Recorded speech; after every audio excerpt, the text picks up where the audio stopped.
Hey everyone, good evening. Am I audible? Please let me know in the chat box.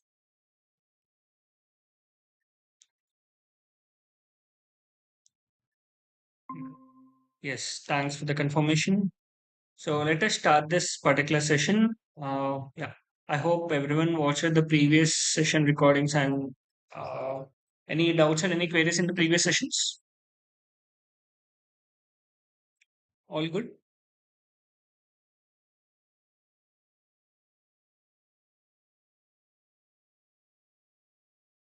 Okay, fine. So let us start this particular session where in the previous session we have started with the combinational circuit discussion, and we have also discussed about um, how and where a particular adder is being used, and the different kind of half adders and full adders. This is what we have discussed in our previous session. Basically, we have took one example where I was having a particular processor where the user has written something in C-level code, and then we have just simply discussed a simple overview of what are the things a processor is going to have. And if I want to perform a particular addition in using my ALU, then how I'm going to perform this? We have discussed about a simple half adder, and then we have moved towards full adder, and then we have seen the equations of my full adder and half adder. And uh, and I took one example where if I was going to have more than one bit of data, for example, if I was having 4 bits of data, then how are we performing addition? Like we have seen a particular circuit which is known as ripple carry adder, and we have understood that this particular ripple carry adder can be used to add more than one bit of data. For example, if I'm going to have 4 bits of data, then I'm going to take four full adders. Obviously, I'm going to consider four full adders, right? Now, over here, in our previous session, I've given you one assignment at the end of the video that if my XOR gate is having a propagation delay of 2 nanoseconds, we have also discussed what do you mean by propagation delay. And we have discussed that if XOR gate was having a propagation delay of 2 nanoseconds and AND gate is having a 1 nanosecond and OR gate is having a 1 nanosecond delay, then what is the total propagation delay which your circuit is going to consider for getting your output? That means your C3 to get. So that was the question. So anyone got the answer for this particular question? Anyone has tried and got the answer for this particular question?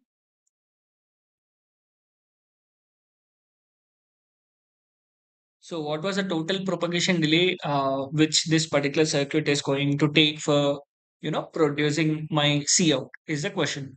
So anyone got the answer for that?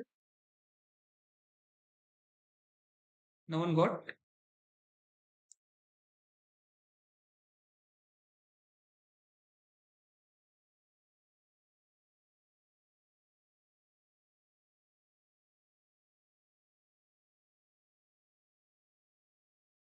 Okay, fine. So let us first of all try to find it out. What is the total propagation delay this particular circuit going to take for producing my output carry? Okay. So let us see this. So over here, XOR gate is having 1 second. Let me write it down quickly. So XOR gate is having 2 nanosecond, and remaining gates, XOR gate is having a propagation delay of 2 nanosecond, and AND gate is having a propagation delay of 1 nanosecond, and OR gate is having a propagation delay of 1 nanosecond. So this was the requirement which was given to us, right?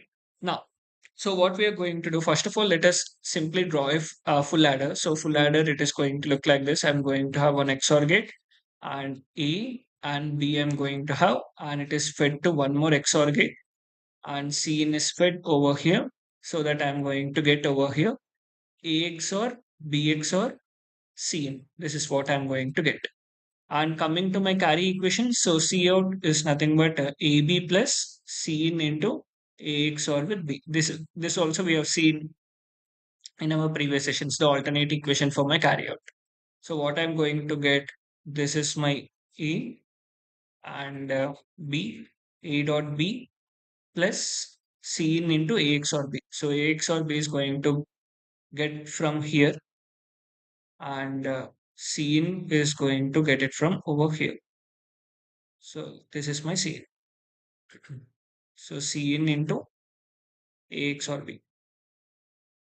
and I need to perform OR operation between these two. So this is nothing but my CO. And this is how my full adder is going to look like, right? Now, what I'm going to do, so over here, XOR gate is having 2 nanosecond. This is also having 2 nanosecond. This is having, OR gate is having 1 nanosecond, 2 nanosecond, and 2 nanosecond. So what is the total propagation delay my circuit is going to take for producing a sum? So I'm going, this is 2 nanoseconds and this is 2 nanoseconds. So total 4 nanoseconds. So for my sum to generate, it is going to take total 4 nanoseconds delay. Okay. Now, coming to my carry out. So carry out when it is going to be generated. So Cin is given at 0 nanoseconds only, but AX or B is given at 2 nanoseconds. So 2 nanoseconds. And here the other input is also given at 2 nanoseconds only. Okay.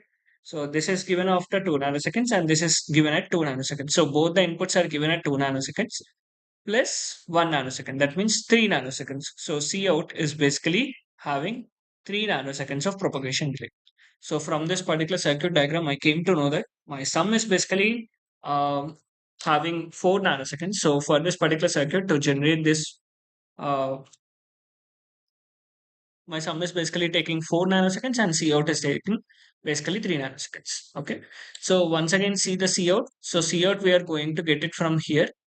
The OR gate is having 1 nanoseconds delay and one of the input of OR gate is given at 2 nanoseconds. Okay. Sorry, we have to consider this also, right? Sorry.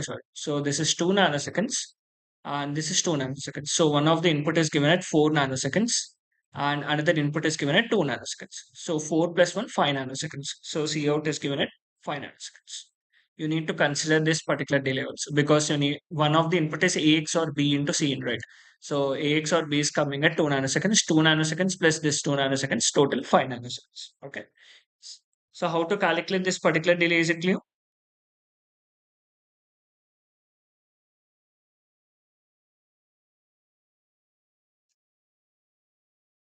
Please let me know in the chat box. Am I audible?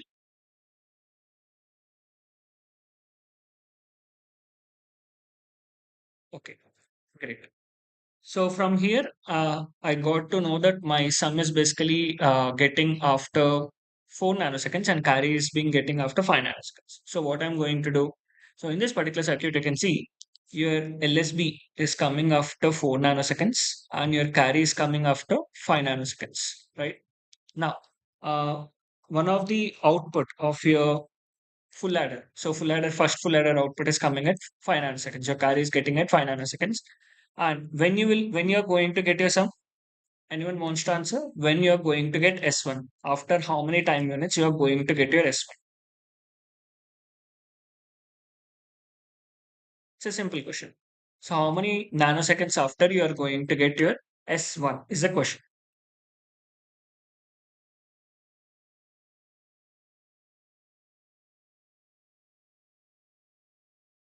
Any answers? So S1 propagation delay was 4 nanoseconds plus the carry propagation delay is 5 nanoseconds. So 4 plus 5 is total 9 nanoseconds. Okay. Now, how many time units my full adder 2 is going to take for generating carry? So carry propagation delay here it is 5 nanoseconds plus this particular propagation delay is 5 nanoseconds. So 5 plus 5 here 10 nanoseconds. Okay. Now 10 plus 4 is 14 and here 15 and 15 plus 4 is 19 nanoseconds and here 20 nanoseconds. So to get my final carry out, I'm going to take basically 20 nanoseconds of delay. And for getting my final sum, I need to wait for 19 nanoseconds. So before 19 nanoseconds, if I want to sample it, I'm not going to get my actual sum value. It will be unknown. Okay. So for a simple 4-bit ripple carry adder, it's basically taking 20 nanoseconds of delay. Let's say suppose if you are going to have a 32-bit ripple carry adder or a 64-bit ripple carry adder, then obviously it will be a lot of delay. Okay. And that is not what we are expecting, right? So this particular ripple carry adder is suitable for lower bits, but as the bits going on, as the bits increases, you are not going to use this particular ripple carry adder, because you can see due to this particular carry propagation delay, you are going to get the final output after so much of time. Okay. Yes. So is it clear for everyone? 7 nanoseconds, 8 nanoseconds. You were saying about which particular thing? Inputs are already loaded, but carry should propagate now. Here, inputs are already loaded, but carry should propagate from one stage to another stage. So this particular FA2 stage is waiting for the previous carry, because what is the sum of your full adder 2? It is nothing but AX or BX or Cin. Cin is coming after 5 nanoseconds. Okay.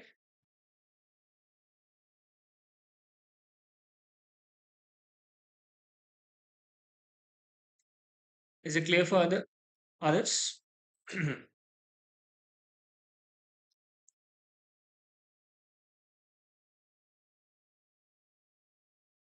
Okay. So that is the reason we are going to learn about other kind of adder circuits like carry look ahead adder, right? Now let us try to understand what is your carry look ahead adder and how this is basically solving the issue of this particular latency. 5 plus 2 for XOR.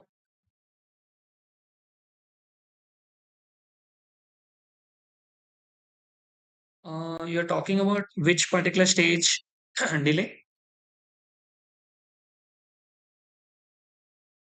You're talking about S1.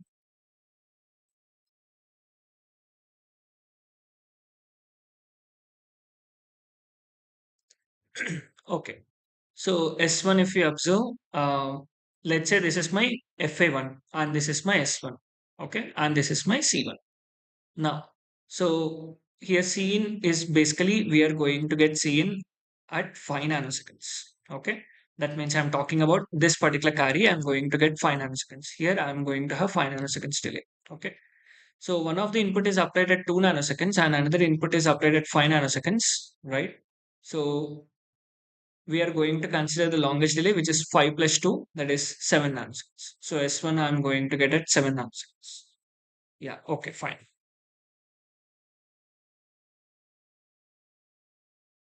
Okay. And coming to my carry, so here my carry will be getting at 5 nanoseconds.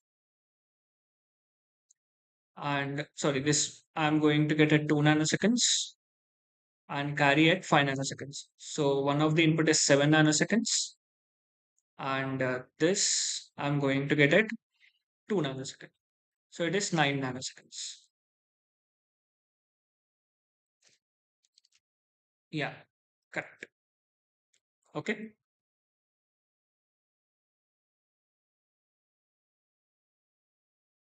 Now, so here we are going to have some kind of propagation delay, and the carry needs some time basically for propagating from one stage to another stage, right? So that is the reason what we are going to do is we are basically going to look into other kind of architectures basically for reducing this propagation delay. Now, what is that we are going to do? Let's say if I'm going to have this particular truth table with me, A, B, C in, and this is my C out, and this is my sum. Okay. So I have 8 combinations total, 0, 1, and 0, 1, 0, 1, and 0 and 1. 1 and 0, 1 and 0, 0 and 1, and 1, 1, 0 and 1, right? Now, over here, if I observe, A is equal to 0 and B is equal to 0, your C out will be 0, and here sum will also be equal to 0. So 0, 0, 1. Here your sum will be equal to 1 and C out will be equal to 0. So in both the cases, your C out will be equal to 0. And in this particular case, A is 0, 1, 0, your sum is equal to 1 and C out will be equal to 0 and sum is equal to 0, carry is equal to 1. Next, in the next case, what you're going to have is 1, 0, 0, sum is equal to 1 and carry is equal to 0 and sum is equal to 0 and carry is equal to 1. This is one case. And in this particular case, you're going to have 1, 1, 0, 1, 1 and 1. So let's forget about sum for a few minutes because the main problem was with carry propagation. Which one you're talking about? Is it calculating parallelly or serially?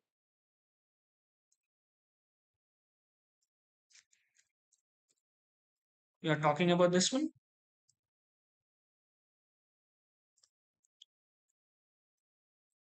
Yeah, ripple carry adder, all the inputs you are going to provide at the same time. You are going to provide all the inputs t is equal to 0 only. But the major problem is the carry propagation from one stage to another stage. Due to that, we are going to have the delay inserted. Okay.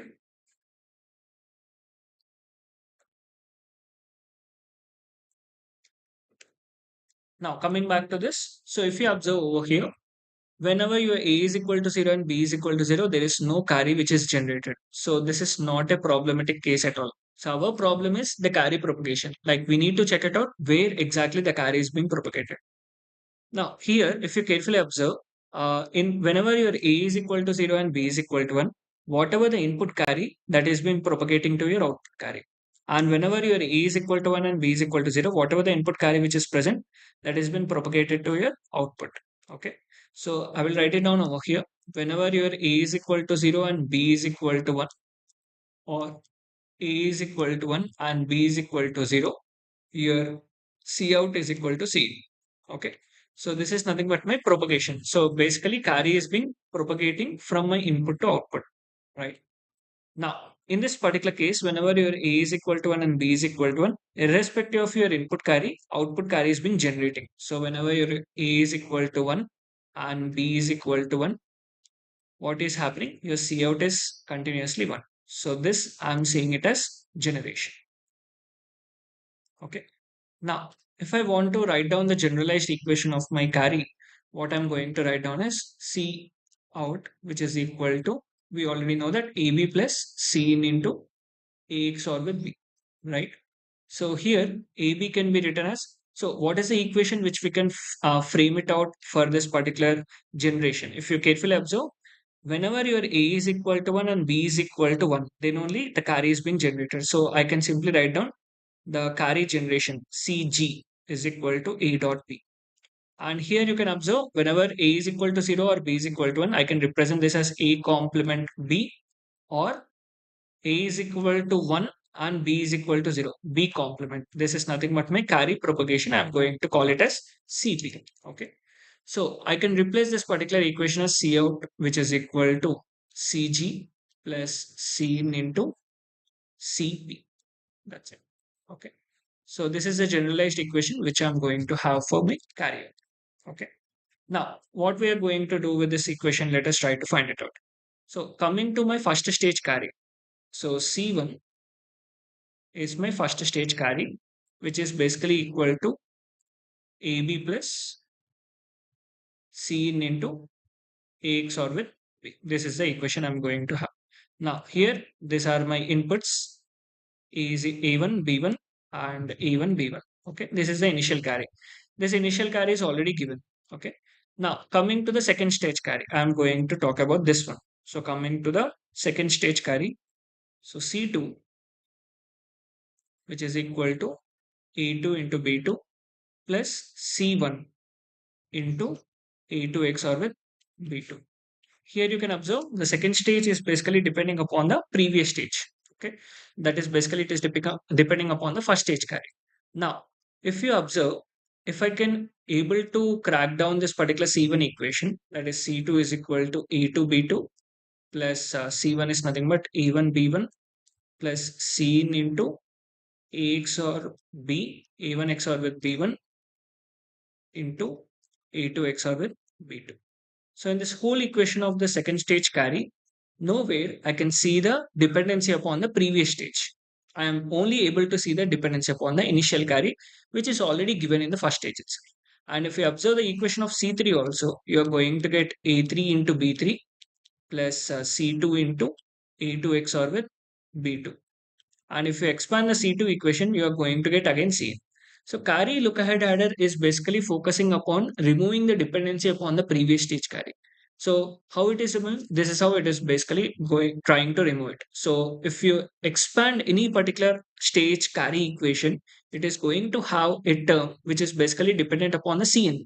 And what about A2, B2, A1, B1 and A0, B0 or whatever the terms? Already the inputs are given and Cin is already given at the input. So this is how carry look ahead adder is trying to remove the dependency between the previous stage carries, previous generated carries. So this is how we are going to use our carry look ahead adder. Is it clear? So that is the reason carry look ahead adder is used where you need to have less propagation delay, less particular delay for getting your out. Okay.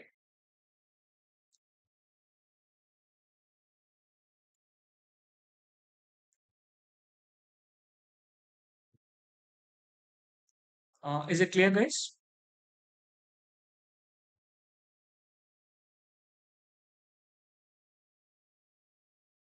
Okay. Now, can anyone tell me any disadvantage of this particular carry look ahead adder? Okay, fine. It's fine working with, for reducing the propagation delay. But what do you think the disadvantage of this particular carry look ahead adder?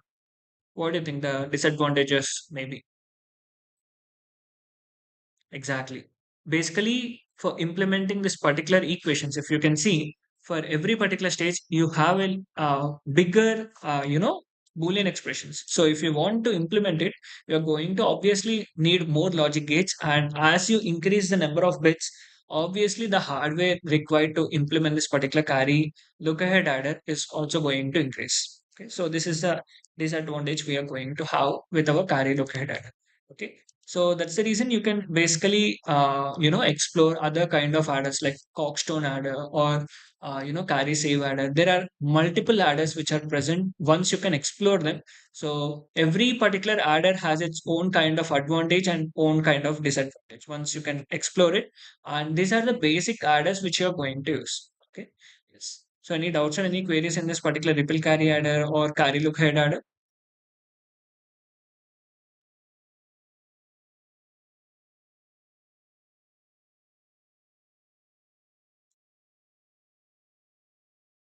Okay. So if you have any doubts or any other queries you wanted to discuss with me, you can stay and discuss, or else we can wrap up this session. And in our next session, we are going to discuss about other kind of circuits like subtractors, and we are going to discuss about something known as okay.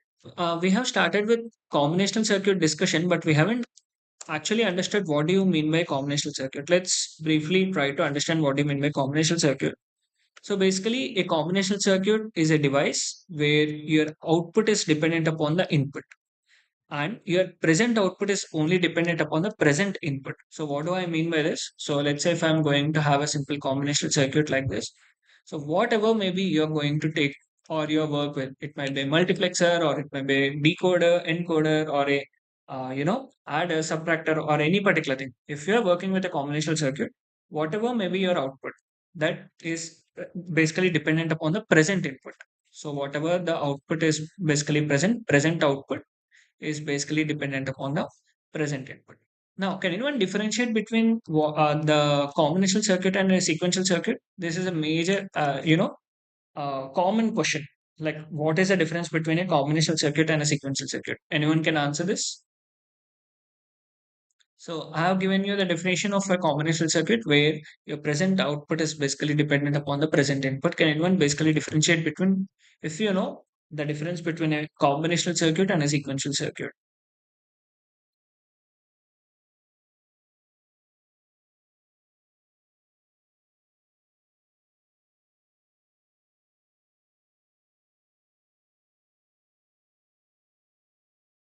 Okay.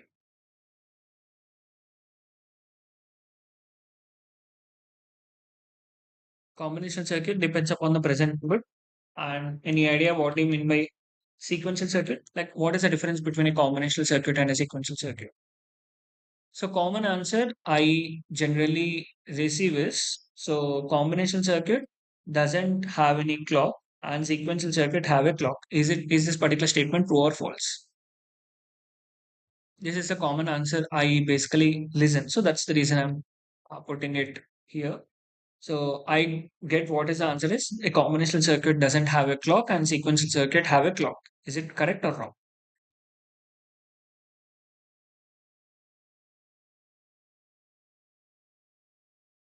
Okay, I got one answer. So it's absolutely false. Okay, so if you have that particular definition in your mind, you can remove it, because if you are working with a latch, which has uh, which can also have no particular controlling input. Okay, but it's a sequential circuit. Okay, it doesn't have a clock. Okay, so this definition is not correct. So if you have that particular definition in your mind, you can remove it. So a combination, please don't differentiate between a combinational circuit and a sequential circuit on the basis of clock. You can differentiate between a combinational circuit and a sequential circuit on the basis of your memory element. Okay, yeah. So that's about this particular session. If you have any doubts or any other queries you wanted to discuss, you can stay, or else we can wrap up the session. Okay. Thank you.